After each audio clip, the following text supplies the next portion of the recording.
Hello, genealogist. This is Craig, and this is Just Genealogy. And I've always wanted to read this book called Genealogy as Pastime and Profession by Donald Lyons Jacobus from cover to cover. And I have read it before, but it was in my youth. And I thought what I would do, just as a way that you could travel down the road in your car or something and listen to the sound of my voice, that I might create an audiobook on genealogy as a pastime and profession. Now, what I'm reading from is the second edition revised. It has an introduction by Milton Rubicam, and if you've listened to a lot of my videos here at Just Genealogy, you'll know that I have an immense amount of respect for Milton Rubicam and that I spent a lot of time with him when I was a genealogy kid. This book is published by Genealogical Publishing Company, and it was the first edition was in 1930. Of course, that wasn't by GPC, that was by Donald Lyons Jacobus himself. But the second edition, revised, was in 1968, and it was published by Genealogical Publishing Company, as I said, in Baltimore, Maryland. And then it's been reprinted since 1971, 1978, 1986, 1991, 1996, 1999, and it's copyrighted in 1968.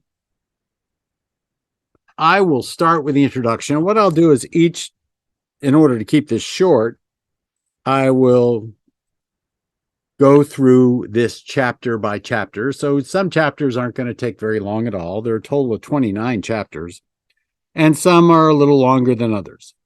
So let's get right back into it. I'm not going to, in the future, have any caveats or anything. I'm just going to do it chapter by chapter and move it on down the line. Introduction by Milton Rubicam, past president, the American Society of Genealogists, past president, the National Genealogical Society.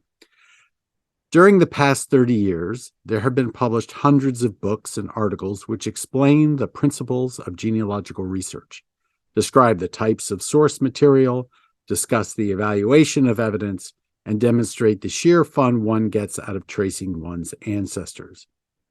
Many books are excellent. Among them, Gilbert H. Doan's Search for Your Ancestors, The How and Why of Genealogy, 1937, and later editions. Archibald F. Bennett's A Guide for Genealogical Research, 1951, and Advanced Genealogical Research, 1959. Derek Harlan's A Basic Course in Genealogy, Volume 2, Research Procedure and Evaluation of Evidence, 1958, and the American Society of Genealogists, Genealogical Research, Methods and Sources, 1960, and later reprintings. But the classic of all time is Genealogy as Pastime and Profession, published by Donald Lyons Jacobus in 1930, when there were few books to tell us how to go about this complicated business of tracing one's ancestors. It was written by a man who has complete mastery of his subject. He considered genealogy in all of its phases, the use of source materials, the evaluation of evidence, the cultural and sociological aspects, the origin of the American colonists, conditions in the genealogical profession, and the compilation of a family history. Many case histories were cited to illustrate the points he was making. In spite of all the how-to-do-it books that have been published since 1930, Genealogy as Pastime and Profession tops them all. F.M. Stenton once wrote that the late Dr. J. Horace Round's insistence in the importance of family history gave a new value to genealogical studies, and it is probable that no other scholar has made so many or such valuable contributions to his subject. This appraisal of the work of the late great English genealogist and medievalist may be applied with equal truth to his American counterpart, Donald Lyons Jacobus. In the late 19th and early 20th centuries, the United States produced some genealogists of the first rank, such as the New Englanders Colonel Joseph Lemuel Chester and Henry F. Waters, and the Pennsylvanian Gilbert Cope. But the true father of scientific genealogy in this country is Donald Lyons Jacobus. In an article in which he paid tribute to one of his colleagues, 1960, he described a new school of genealogists we began to form about 30 years earlier. Driven by a zeal to rescue their favorite avocation from its deplorable and desperate state, he wrote, they started writing and publishing. They wrote accounts of specific families, documented and referenced. They showed by example how problems could be solved, what sources could be used, and how records should be interpreted. They attacked many of the absurdities and atrocities committed in the name of genealogy by the armchair dilettantes who conjured lines of descent from their own fervid imagination, working upon the poorest printed sources. Mr. Jacobus modestly refrained from mentioning that he himself was the founder of this modern American school of critical genealogists. In 1922, he started a periodical entitled The New Haven Genealogical Magazine. 10 years later, his task of publishing the genealogies of New Haven families was completed, and the magazine's scope was enlarged, and the name changed to the American Genealogist. Through the medium of his journal, he encouraged young authors to publish articles that attacked careless and sloppy research and writing. He built up a core of contributing editors who assisted him in issuing a magazine that served as a model for all other genealogical periodicals. He led them in tearing down false and fraudulent pedigrees and in establishing the evidence upon which accurate pedigrees could be based. The early issues of the American Genealogist contain many how-to-do-it articles, most of them by Mr. Jacobus, which are valuable lessons in methods of genealogical research. His book reviews were always fair in their appraisal of the genealogies that came to his attention. His criticisms were just and written in kindly fashion. At the time of his retirement as editor-in-chief in 1965, when he turned over the editorial responsibilities to one of his associates, Tag, as it is affectionately called by his friends, has long been the leading magazine in our field. Mr. Jacobus is the author of numerous family histories, all of them models of genealogical research, and many articles of the New England Historic and Genealogical Register, the National Genealogical Society Quarterly, and other periodicals. He is one of the earliest fellows of the American Society of Genealogists, an honor society limited by its constitution to 50 members, chosen on the basis of the significance of their contributions to genealogy. He is the only person selected for inclusion in Who's Who in American solely on the basis of his achievements as a genealogist.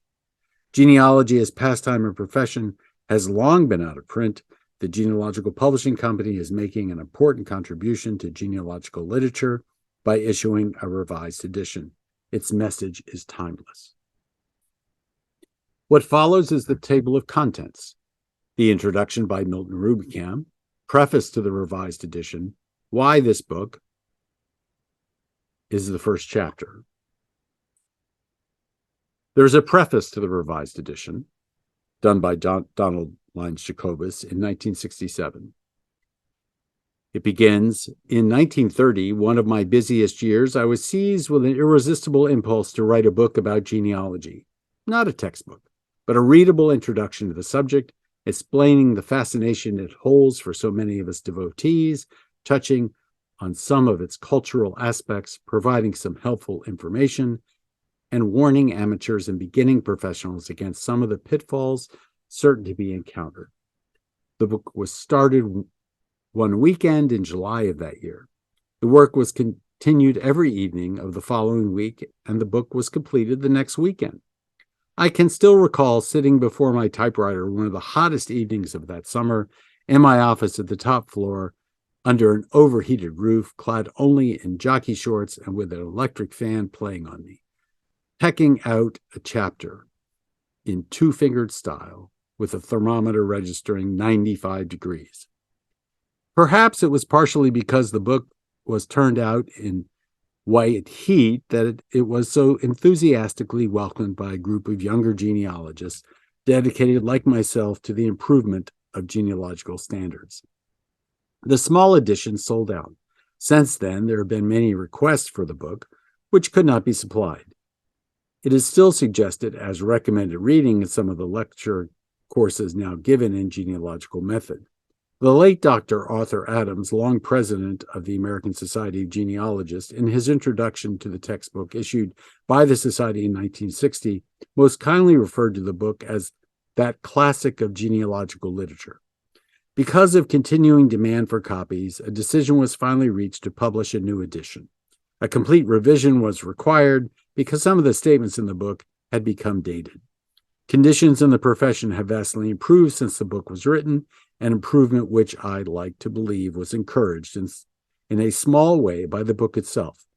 Besides numerous small changes, one chapter has been omitted, another completely rewritten, and 2 chapters have been added to provide useful information. Donald Lyons Jacobus, August 13, 1967. The acknowledgement reads, "The chapters here entitled Genealogical Byways, Early Nomenclature, and Growth of a Colonial Family, and a few paragraphs in the chapter called Puritan Peccadilloes are reprinted with slight revision from articles contributed by Mr. Jacobus to the New England Historical and Genealogical Register, volume 77, page 10 to 16, page 89 to 94, and volume 78, page 154 to 159, to which acknowledgement is made." The first chapter begins, "Why this book?" The study of one's family history has become the avocation of thousands of Americans. The interest itself is not recent development, but is inherent in human nature. The most primitive peoples make much of the ties of kin. The Bible is full of genealogies. The aristocracy of every age and land have recognized the importance of keeping a record of their pedigrees. In our own democratic land, it is proper that the interest should not be limited to families of special distinction. In fact, one may doubt whether such a thing as a family of special distinction in all its branches and ramifications can be found, whereas every family is able to boast individual members of unusual merit or attainments. Genealogy has become, in America, truly democratic. At the very least, tracing one's ancestry is a fascinating pastime. There are so many ancestors in each successive generation, and the proper spaces for them on the chart or in the record book. And with many, it becomes a sort of game to ascertain and to fill in the correct names and dates. Others find pleasure in tracing the connection of their ancestors with historic events and their contribution, whether large or small, to the founding and early struggles of the American colonies and to the establishment of the American nation. Hence, the study has its cultural side, often awakening in the student various historical or sociological interests. The first chapters of the present volume will go somewhat fully into the cultural aspects of the study, and the attempt will be made to dissipate a few of the mistaken notions which are often entertained by novices in genealogical research. Perhaps those who trace their own ancestry unaided derive the greatest amount of pleasure and profit from it. As they become more proficient in criticizing and analyzing the information derived from printed sources, they discover that often it is contradictory and untrustworthy. They learn that if they wish to make sure of their facts, the only way to do so is to seek out the primary sources of genealogical information and dig in the original archives. Large numbers live at too great a distance from the homes of their ancestors to make possible a personal search of original record sources. Others lack time to acquire specific knowledge which this type of research demands. Hence arises the need for a professional genealogist. The latter chapters of this volume will discuss frankly and honestly conditions in the genealogical profession, will advise those who desire to enter the profession, will explain what sort of data may be obtained from printed and original sources, giving case historical to show how genealogical problems are solved, and will suggest how family history should be written. Special topics will also be discussed, such as royal ancestry, in which, despite the democratization of genealogy, so many Americans seem to be interested, and the relations between genealogy and genetics and between genealogy and the law. There is no book, to the writer's knowledge, which attempts thus to treat all phases of the ancestor cult in America. Although many of the opinions expressed are shared, To the writer's positive knowledge, by many professional genealogists, the writer does not assume to speak for the profession as a whole and should be understood as giving utterance to his personal views. This volume is not intended as a textbook. Nevertheless, it is believed that all who take an interest in the subject will find some of the chapters intriguing, even should they chance to disagree violently with some of the writer's opinions. And novices, whether amateur or professional, will be almost certain to find helpful suggestions, and it is hoped information of value. So that concludes Chapter 1. Next week, we'll go to Chapter 2. Thank you very much for joining me today in the reading of Genealogy as a Pastime and Profession by Donald Lyons Jacobus. And this is Craig, and this is Just Genealogy, and we look forward to the next time.